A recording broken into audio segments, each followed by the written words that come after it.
Thank you very much, Ms Buck. It's always a pleasure to serve under your chairmanship. I'd also like to congratulate the Honourable Member for Fareham on securing this debate and congratulate on an excellent job application when the future Prime Minister is appointed. I'm sure she'll be given very serious consideration after a speech as loyal as that. I want to devote my contribution today to the urgent need for a new secondary school in Radcliffe in my constituency. Radcliffe is an old industrial town which was on the front line of the Industrial Revolution. When the paper mill shut down in the 1990s, people not only lost their jobs, but the town lost its sense of identity.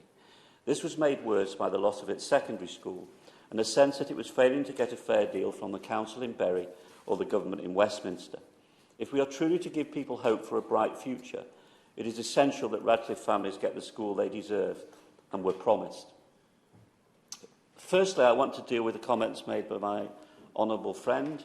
In terms of the government's ideological preference for free schools, I agree with much of what she says. In my view, it's predicated on a myth which keeps being repeated, a myth that schools are subject to interference from local councils. This hasn't been the case for decades. In the real world, head teachers and governors run schools. Indeed, in the case of Bury, for a very long period of time, the support provided by an excellent local education authority added value to school leadership and made a key contribution to raising standards. In recent years, the withering on the vine of the active LEA, especially expert advisors, due to cuts, has contributed to previously excellent schools ending up in special measures or requiring improvement. I don't claim, Ms Buck, that all local educational authorities were adding value to schools, but those who were should have been invested in, not effectively dismantled. The fragmentation of the school system has not only led to a dearth of accountability, as my honourable friend says, it has not made any discernible difference to raising standards. And those who claim that New Labour somehow is to blame for introducing academies are guilty of rewriting history. We created academies in communities where, despite extra funding and changes in leadership, long-term underperformance had blighted young people's life chances. Our passion was to break the shameful and enduring link between social class and educational attainment, a link which continues to blight this country's success. I believe that breaking this link is genuinely this government's objective too, but forcing academisation on all schools and insisting all new schools are free schools will not necessarily achieve this. Despite these misgivings, I make no apologies for working with the Council and Government to develop a proposal for a free school for Radcliffe. Government policy means we have a stark choice, a free school or no school. In those circumstances, I will work night and day to secure a secondary school through the free school programme. But Ms Buck, I often state that the worst thing which has happened during my political career was the betrayal of promises made that Radcliffe would have a new state-of-the-art secondary school. It's a shocking story. And so many lies have been told about how this came to pass that I want to put the record straight in this debate. In 2009, Bury Council had 3 sites at its disposal: the former Radcliffe High and Coney Green sites and the former East Lancashire paper mill site. A developer had agreed to purchase all 3 sites, and I'd secured £5 million from the Department for Education and Skills at the time to enable the proposed school to go ahead on the East Lancs paper mill site. Work on the school was ready to go. The Labour leadership of the council were concerned that Conservatives would take control at local elections that year and abandon plans for the new school. However, senior officers assured them that a legal heads of agreement had been signed with the developer, which meant nothing could prevent the school project going ahead. This turned out to be totally untrue, and on taking office, the Tories suspended the school project. Without any consultation with affected parents, they proposed that Derby High School be relocated to Radcliffe. This was ultimately rejected by parents. They then reduced the size of the proposed school and refused to proceed with the original funding package. In addition, they relocated Millwood School to one of the sites. They then claimed that the school could only go ahead if the then government's Building Schools for the Future programme provided the funding. Yet they were fully aware that Bury wouldn't become eligible for this funding for many, many years to come. The developer lost patience and walked away, publicly expressing his anger at the conduct of the council. Meanwhile, the continued uncertainty and broken promises was seriously affecting student numbers at the existing Radcliffe Riverside School. Parents, understandably, were voting with their feet and sending their children to schools outside of Radcliffe.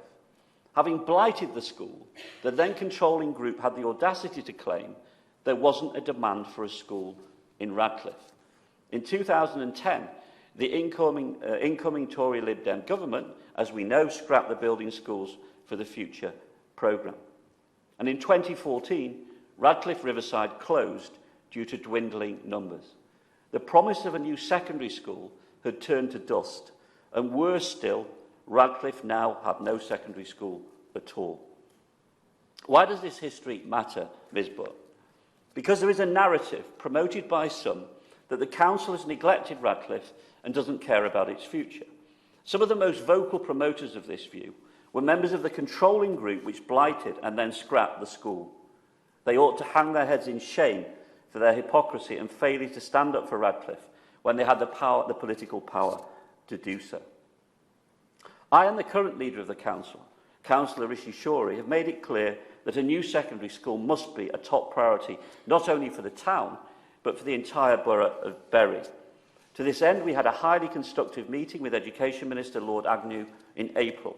And I want to place on record, I would ask the Minister to pass on my thanks for his guidance and understanding of why Radcliffe should be viewed as a priority. He made no guarantees about what would happen in the future, but he did understand the importance of a new school as a driver of change in a very, very disadvantaged community. We are now in the process of selecting a suitable partner, which, as we know, is required by the Free Schools programme, and will be submitting a funding bid to the government in the autumn.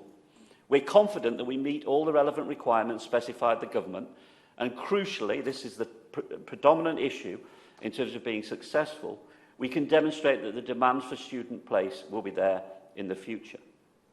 But my vision remains the same, that a new secondary school be at the heart of a revitalised Radcliffe community, a school which offers the highest of educational standards and is a key hub for intergenerational community activities. Radcliffe is now the destination of choice for many seeking affordable housing with good transport links in the vicinity of Manchester and Bury. The new food-based events at Radcliffe Market and council investment plans for the town centre are positive step forwards. I would like to see also a new focus on heritage and cultural regeneration as a key driver for the town's future. As we host the Cricket World Cup, few are aware that the great West Indian cricketer, Sir Garfield Sobers, spent the early years of his career playing for Radcliffe Cricket Club, and Radcliffe was the birthplace and family home of Danny Boyle. The new school, promised back in 2009, is long overdue.